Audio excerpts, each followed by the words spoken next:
Hello there everyone, welcome back to the class, both to new and long-time students and lovers of history. This is History with Sai here today to discuss with you the second key battle in our campaigns throughout the Western Front, which will concern the Battle of Passchendaele. It's important to stress that this is a lesson catered towards the student level, and so the content focuses on key knowledge and key historical skills as we go through it, both in this video and the ones later in the series.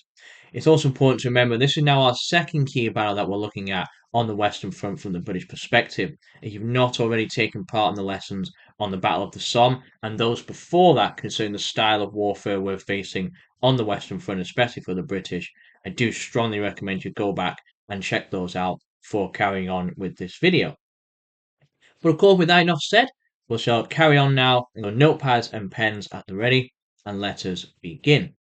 So it's important to remember we're now on the second key battle here. So the lessons we took from the Battle of the Somme have to be remembered going forward. So before we go further into the actual Battle of Passchendaele, we have to understand what lessons were actually learned for the leadership and for the soldiers before they get to Passchendaele. The Somme was a major attritional offensive. It lasted all the way from late June right up to November. Production of what will eventually become combined arms offensive.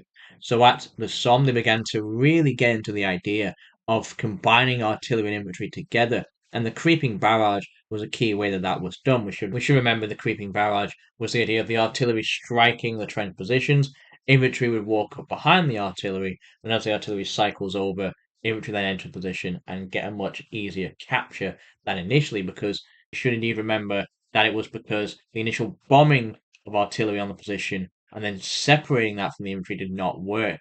But the infantry walking across no man's land without the barrage's protection, Germans could get up and quickly fire back and respond. So they need to be in the trench as quick as possible and have that key support from artillery. Another key technology we saw introduced was the use of tanks. Still in their infantry, they were breaking down, they were still quite slow, but they were introduced, and the big victory they had was the psychological impact, scaring the Germans and panicking them that maybe, oh, actually, maybe they're not going to have a good time in this war, they've got to be cautious. Another thing to consider is the leadership. They should temper their expectations, especially Douglas Haig. This idea of a breakthrough that we could smash through the position and easily take it was not going to be the case. Actually, attrition was the way forward, and while costly it may be, was indeed going to work, as we saw also at the Somme, but actually at Verdun as well.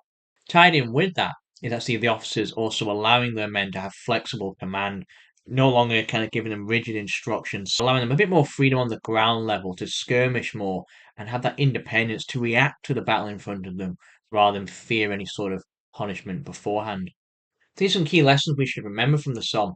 And a key question you should think as well is, are the generals going to remember these lessons as we go into not just this video but the future ones?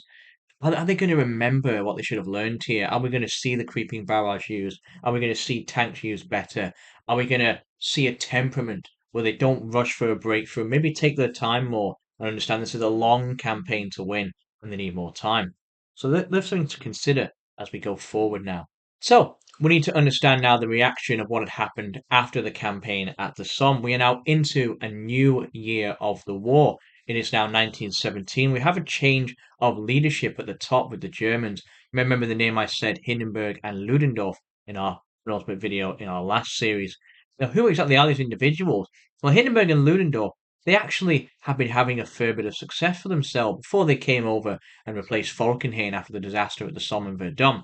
They'd proven themselves in previous campaigns. Hindenburg at this time is most famous for his victory at Tannenberg in the Eastern Front against the Russians. But for now, it's important to remember that these are experienced veteran generals, and they understand this war quite well. They understand the position the Germans are in, that they really are on the defensive, and they have to plan accordingly. So, with that in mind, having sustained those losses at Verdun and the Somme in 1916, Hindenburg, the man on the left, and Ludendorff, the man on the right, did not want to simply sit there and allow the Allies to now smash these battered and broken positions on the Western Front. So they did a very bold idea, which was they willingly retreated some 25 miles in the spring of 1917. These new positions would be dubbed the Siegfriedstellung, which translates roughly as the Hindenburg Line. And fun fact, this is roughly the plan that was enacted in the film 1917. If any of you have not seen it, I strongly recommend you do. It's a brilliant film depicting the ideas of the war, and particularly the war of movement and mobility that is happening at the time in 1917. It's quite appropriate. It follows two soldiers moving throughout the front rather than simply staying stagnated and still. Because the war was really changing now in 1917. We have armies on both sides, not just the British and the French, but the Germans as well, that are really learning from these campaigns and wanting to make a change in the war. So, what are these changes? Well, first off, because of this retreat, the British and French believed that the Germans were some ways giving up. I mean, 25 miles just to surrender is quite a lot to give up when you think that men were dying in their thousands for less than a mile of land in prior campaigns. So the British and French, they launched the Nivelle Offensive, appropriately named after the French General Robert Nivelle. The British, with Canadian support, first attacked at the Battle of Arras in April, and they achieved decisive success. It was therefore agreed the French would attack in the south 2 weeks later, hoping to break the lines in the German retreat. However, there's some key reasons why that would prove to be a disaster, and it was because Hindenburg had intended for these lines to be attacked.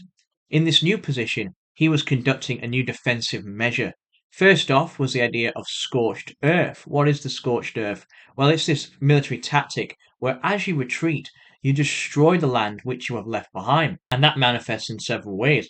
It can be destroying bridges, so it's very difficult for men to cross rivers and so forth. It can be burning crops and land that they sort of would try and use for supplies and food. It could even be poisoning water wells and the rivers, so they try and use them to gather supplies and gather food. It's not going to work.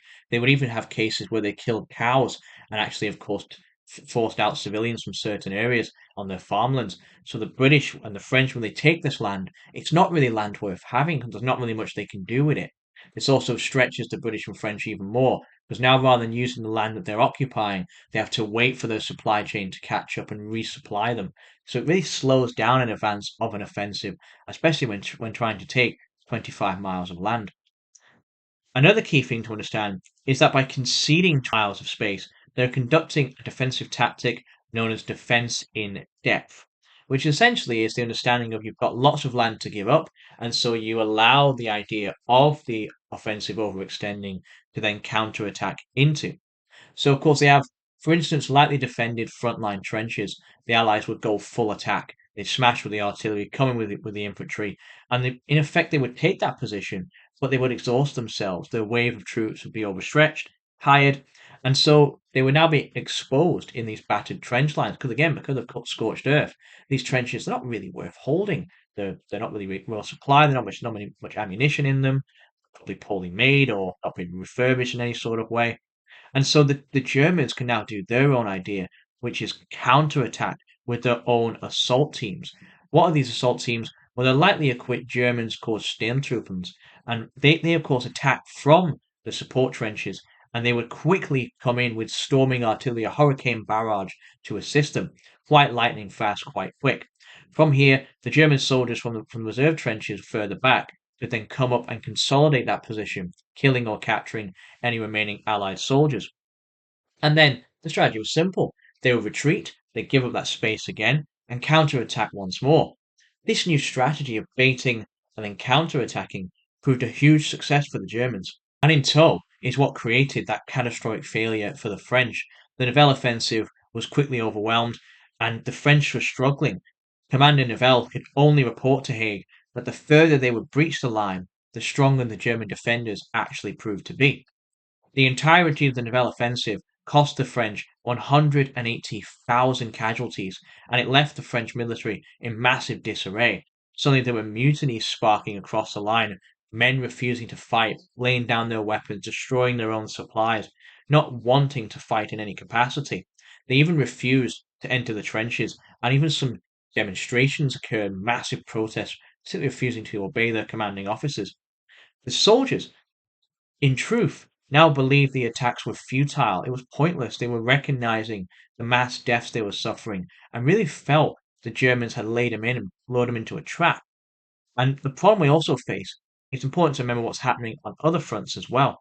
There was also the beginnings of the Russian Revolution that was occurring in February of this year as well.